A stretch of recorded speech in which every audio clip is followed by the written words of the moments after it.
This is going to be a bit of a love fest, I think, Michel, isn't it? Well, especially in comparison to the relationship that Canada has had with the United States under Donald Trump. This is going to be a very different sort of thing. But there are, of course, some irritants that Canada's used to, by the way. Of course, Democrats, very protectionist historically, and that they are going to continue with that. Of course, we know that Joe Biden is moving forward with Buy America, and Canada is going to bring to the table and say, listen, we are your biggest trading partner, and Buy America is not good for Canada, and it's also not good for the United States as well. So that is something that is going to be brought up by Justin Trudeau and his team. He's going to be joined, by the way, by a number of his ministers, including Deputy Prime Minister Chrystia Freeland. Also on the table, Todd, as you mentioned, COVID-19. This, of course, is something that is, gripping the entire world. How do we get through with it? How do we get through it? How do we get to the other side? Canada has also been trying and struggling to get more COVID-19 vaccines, particularly from Pfizer.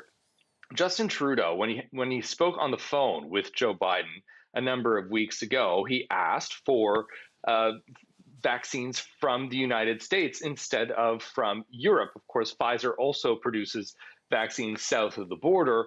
That is likely going to come up to a certain degree today, but I'm told that Canada is also very well aware that the US perceives that they are also having their own vaccine shortage. So it is going to be a very, very busy afternoon for the Prime Minister and US President Joe Biden. All right, let's show the roadmap. This is some of the details issued by the White House of some of the things they're going to be talking about. Obviously, the pandemic is front and center. Talked about building the economy back, climate, diversity, inclusion, security, and defense. You wonder about COVID, though, Michel, which is just on everybody's agenda, like, 90% of it these days in a lot of ways, and whether there may be some flexibility on the part of the Americans later on this year. As you know, they are just, their vaccinations are, like 2 million people a day, and they're producing so much vaccine. Of course, that's all being held right now for domestic consumption. But, down the line, July, August, who knows? If Canada still has a bit of a shortfall, perhaps Joe Biden could come to the rescue. And this is something that they're also likely going to be discussing today as well. Everything really has a COVID scope to it these days, Todd. Everything you and I do has a COVID scope to it as well. One other thing that they're also going to likely be discussing is the land border.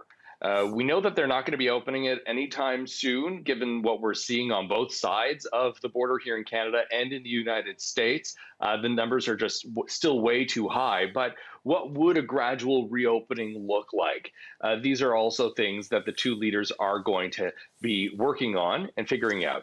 Now, in one of my conversations with the Prime Minister's office this morning, Todd, I was told that after the press conference and after the meetings are done, they're actually going to be releasing what I'm told is a substantial document, things that both countries agree on. It's going to be that roadmap moving forward, and it's also going to include a number of details under the categories that was just up on your screen there. And, personality is important, too. These two men get along. I remember that meeting that Justin Trudeau hosted for Joe Biden in December of 2016, just as, it was the end of the Obama-Biden administration.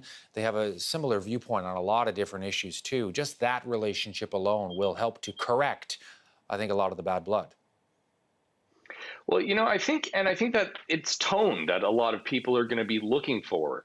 It is not going to be a situation. I mean, I just remember the G7 near Quebec City in Charlevoix when, they all agreed on something. Donald Trump got on his plane and fired off a couple tweets and literally, figuratively, I should say, tore the agreement that they had to shreds. That is not likely going to happen. There is trust. It is about rebuilding the relationship.